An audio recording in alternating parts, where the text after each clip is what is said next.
мына қарасам, мен өзіміз жабаса есебім бойынша Әлиханның есебіне қарасам, ашаршылық басталардың алдында қазақтың саны 7 миллионнан асып жығылған. Ал 1937 жылғы халық санағы бойынша, ол 37 жыл халық санағын Сталиндік репрессия санағы деп атайды. Өйткені 37 жылы халық санағын есептегенде Сталин бүкіл халық санағын жүргізген қай саясаткерлердің бәрін түгел қырып салып атып тастаған халық. Міне сол 37 жылғы есеп бойынша қазақтың саны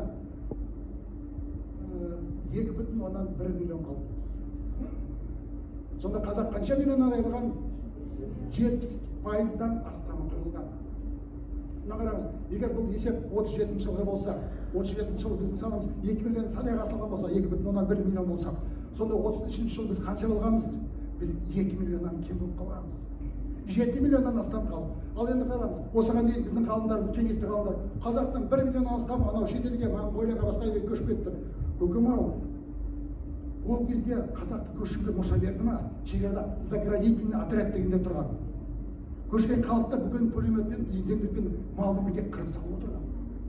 Ал бүгінгі Монғолия, Шығыс Түркістан дейміз, қазір Шинжан Уйғыр автономиялық облысы дейді ғой. Сол жерде қазақтар 20 ғасыр басында қанша болса, дәл қазір дәл сол күйінде қалды.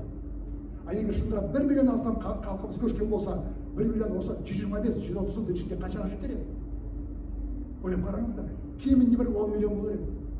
Онда біз Қытайда 10 миллион халқымыз жоқ қой, Монғолияда тіпті 1 миллионға жететін халқымыз бар, 0,5 миллионға жететін халқымыз бар.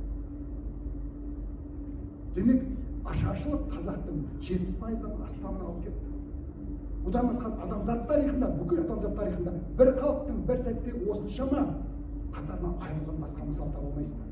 Сондықтан мына шетел Кеңес одағының алдында оны зұлымдық империясы деп тегінен айтқан жоқ. Тіпті алысқа бармай-ақ осы 22 жылы ақпанда бастаған Украинадағы соғысты қараңыздар. Сол соғысқа Ресей кімді айдап отыр? Аз халықтарды. Ресей империясы дүниеге келген сәттен бастап аз халықтардың түрмесі болды. Әлі сол күйінде қалды. Солай емес пе? Мен бұл Ресейге қарсы өте насихат жүргізіп отырған жоқ, мен тарихи фактілерді келтіріп отырмын. Украинада ең бүгін қараңыз, Астрахан, Омбы, Саратау облыстарына қарасаңыз бар ғой, ана зираттарда ең көп қаза болған кім? Қазақтар. Міне, өмірдің шындығы осы.